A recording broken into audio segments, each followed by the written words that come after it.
Salam, hər vaxtınız xeyir olsun. Xoş gördük hər birinizi. Əvvəla bugün imtahan verən hər kəsi təbrik eləyirəm. Bilirəm ki, əminəm ki, hər kəs əlindən gələnin belə deyək, ən yaxşısını, ən yüksəyini yazmağa çalışıblar. Buna görə sizin əziyyətiniz əlbəttə ki, danılmazdır. İmtahan bir qədər çətin olub. Yəni bunun çətin olmadığını deyə bilmərik. Biraz çətin oldu, biraz düşündürücü və çaşdırıcı suallar var idi.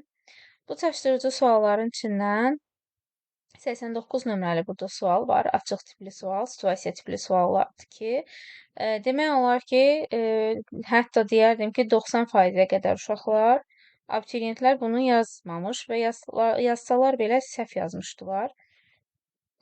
Bəs yaxşı, bu sualın yazılışı necədir? Bu suala biz necə yanaşmalıyıq Pythonda? Gəlin indi ona baxalım.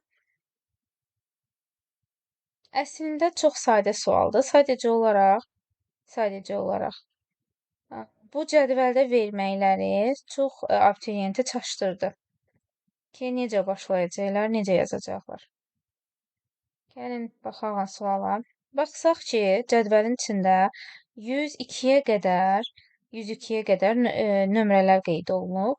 Bu nömrə 1-dən başlayır və 1, 2, 3 qeyd olunaraq ABC sütunların altından yazılır. Aşağı düşdükdə isə ziqzaq formasında gedir. Baxın, bu formada gedir. Belə gedir, təzədən dönür aşağı, sola tərəf gedir, yenidən aşağı enir, sağa tərəf gedir. Bu formada gedir. Biz bunu gərək Pythonda düzgün quraq ki, sonra istədiyimiz ədədin adını çəkdikdə, istədiyimiz ədədi çağırdıqda həmin ədəd düzgün sütunun altında olduğunu, hansı sütunun altında olduğunu düzgün olaraq bizə göstərsin proqram. Bunun üçün belə bir şey qurardıq. Deməli, verərdik ən əvvəl, deyək ki, n ədədinə verərəm 102-ni elə. Çünki 102-yə qədərdir orada. Daha sonra hər hansısa bir A ədədi verək. Həmən bu A ədədi də inputun da içinə hətta bunu da qeyd eləyək. Demişdi 1-dən böyük və ya 1-ə bərabər olsun A. Həmçinin də 102-dən kiçik və ya 102-yə bərabər ola bilər. Bu formada biraz boşluq qoyaq burada. Belə bir bizə şərt kəsmişdi və mən bu sütunları siyahı kimi qeyd eləyərdim bura. Baxın, bu formada siyahıları qeyd eləyərdik. A siyahısı, B siyahısı və C siyahısı olaraq və hər dəfə bir dövr yaradardıq burada.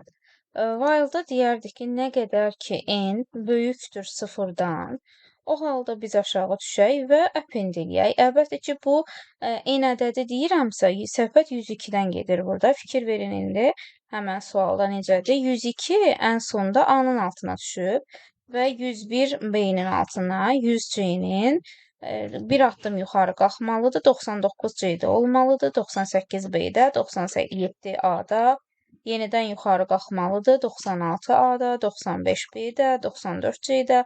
Baxın, bu formada belə gəlməlidir də bu. Ona görə mən də buna bu formada yazardım ki, A siyahısına append elə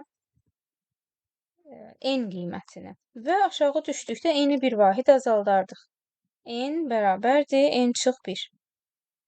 Və n çıx 1 nə olacaq orada? Artıq olacaq 101. 101 də B siyahısında olmalıdır. Ona görə B siyahısına əlavə eləyərik 101-ə. Və yenə n-i bir vahid azaldarıq. N bərabərdir. Demək, n çıxılsın 1 yazardıq. Və bu ədəddə olmalıdır C siyahının içində. C siyahısının içində belə yazardıq və yenə mən bunu bir vahiddə azaldardım. Əlbəttə ki, bu bir yerə qədərdir. Ondan sonra bu avtomatik özü gedəcək. Əsas odur o nizamlamanı nizama salaq həmən o qaydanı ki, avtomatik yerdə qalan hissələrini özü doldura bilsin. Və fikir versəz, deməli 102 A-nın içində, 101 B-nin içində, 100 C-nin içində və 1-in də çıxanda 99 qalır və 99 nəydə olmalıdır? 99 keçib C-nin içində yenə olmalıdır. Ona görə mən bura bir də C-ni daxil edirəm. deyirəm. Burada bir də C-ni daxil edirəm. Deyirəm ki, C-nin içində olsun.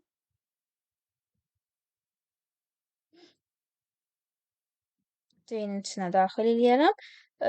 Və yenə bir vahid azaltdıqda, bir vahid azaltdıqda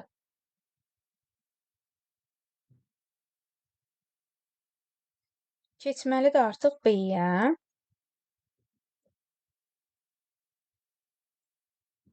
Yenə bir vahid azaltdıqda keçməlidir A siyahısının içinə.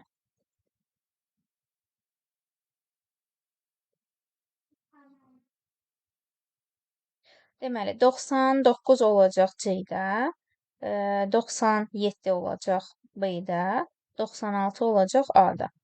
96 A-da olduqdan sonra fikir versəz, A burada yenidən başlayır yuxarıda onsuzda. Ona görə mən bura bir dənə yazardım ki, n bərabərdir n çıx 1. Həmən bu aldığı qiyməti yenidən başa qaydardı. Soruşardı n böyükdür mələ 0-dan. Bəli, bunu yenidən A-nın içinə daxil eləyərdi və A-ya daxil etdikdən sonra növbəti qiyməti azaldıb yenə B-yə, yenə C-yə, yenə gəlib axı C-dən yenidən C-yə qalxmalıdır yuxarı. Yəni bu formada zigzag gedir axı. Ona görə də buradan da C-yə qalxıb yenə həmən ardıcıllıq bu formada gedəcəkdir. Və ən sonda da deyərdim ki, əgər siyahı bitdikdən sonra deyərdim əgər mənim daxil etdiyim A qiyməti in böyük A, bu yazılış nə deməkdir? Yəni böyük A siyahısının içində varsa, true verirsə bizə, bu zaman print elə böyük A-nı. Böyük A-nı print elə ki, yəni bilək böyük A-dadır. Əks haldanı da bu formada qoyaq. Elif, yox əgər orada deyilsən, həmən mənim A qiymətim əgər varsa B-nin içində, o zaman da print elə deyərdik ki, B-ni. Belə. Əks halda isə bunların heç birində yoxdursa, demək ki, bu C siyahısındadır və print elə C-ni.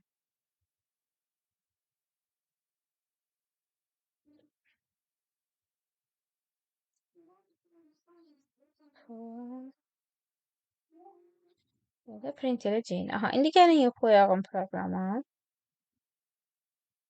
Okay.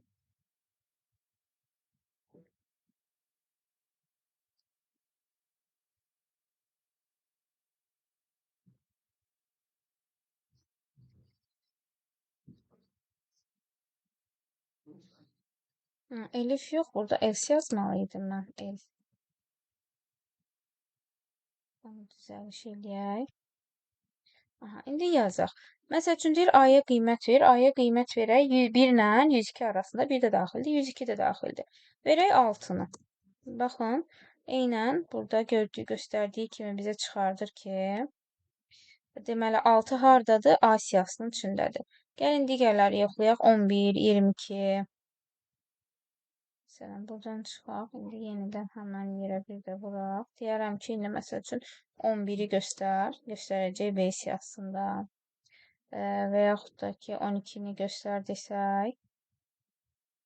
12 göstərəcək yenidən A siyahısında.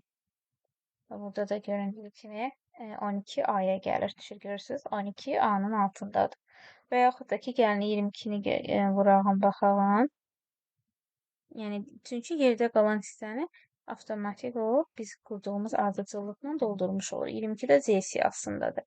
Yəni, bu qədər sadə və belə deyək də basit bir proqramdır əslində. Sadəcə olaraq yanaşanda bu proqrama ilk görünüşü o qədər uzun bir formada veriblər, o qədər belə deyək də çətin formada göstəriblər ki, çox uşaq belə deyək çəkindi bunu qurmağa. Bunu indi mənim ölçüləri çox böyük qoymuşam burada. Ölçülər böyük göstərir. Əslində elə çox uzun da proqram deyil. Qısa bir proqramdır. Baxın, belə kiçicik bir yazılışdır. Sadəcə olaraq birinci dəyişəni vermişəm, əlavə olunacaq qiymət üçün yer ayırmışam və siyahıları vermişəm. Bu ailin içində bir mexanizm qurmuşuq ki, bu formada bunu doldur siyahıların içinə. Və sonra da şərt qurmuşam. Əgər böyük A-nın siyahısında varsa böyük A-nı çıxar. Yox, əgər B-nin siyahısında varsa B-ni çıxar, əks halda da C-ni çıxart demişik. Bu qədər.